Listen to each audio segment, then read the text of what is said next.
Usap-usapan na nga sa social media.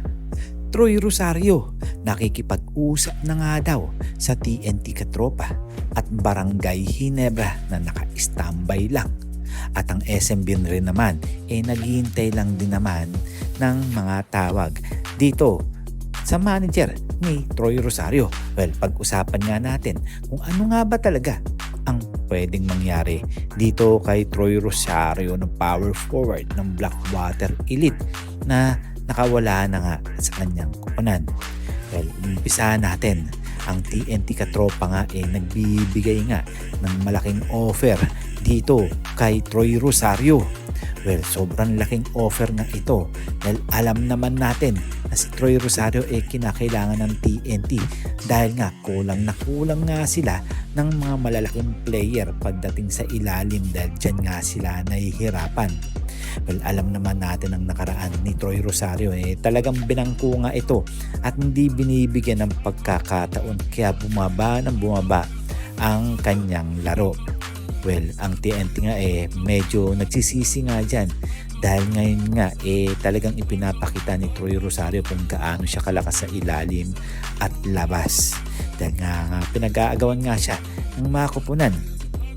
Ang Barangay Ginebra nga naghihintay nga lang dito. Malamang once na tumawag ang manager ni Troy Rosario dito sa Barangay Ginebra, pipirma na lang ito ng tuluyan.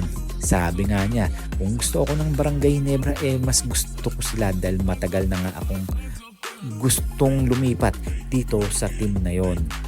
Well, si Chot Reyes nga medyo nag-iilang pa to kay Troy Rosario pero syempre alam naman natin ang galawan ng TNT Katropa pati na rin mga Barangay Ginebra pataasan nga ng mga offer yan kung sino ang mananalo. Pero kung ako tatanungin malamang kukunin ni Troy Rosario itong Barangay Ginebra dahil alam naman natin ang nakaraan ni Troy Rosario sa TNT. Well, ewan na lang natin kung ibibigay ng TNT Katropa ang maximum deal dito kay Troy Rosario.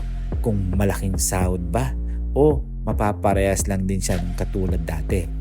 Malamang Barangay Ginebra ang bagsak nito kung ako lang ang tatanungin mga pare ko. Kayo, ano nga ba ang inyong masasabi dito? Si Troy Rosario ba mapupunta sa Barangay Ginebra o SMB o mapupunta siya dito sa katropa natin ulit na nagkaroon na siya ng experience? Siyempre, bagong experience bagong laro na naman ang kaya niyang ipakita. Kaya kung ako kay Troy Rosario pumili siya ng mabuti para sa kanyang future na talagang magagamit siya pagdating sa ilalim. Troy Rosario nakawala na nga sa kanyang kupunan na Blackwater Elite. Sana nga pumirma na siya ng tuluyan sa kanyang future na Barangay Ginebra.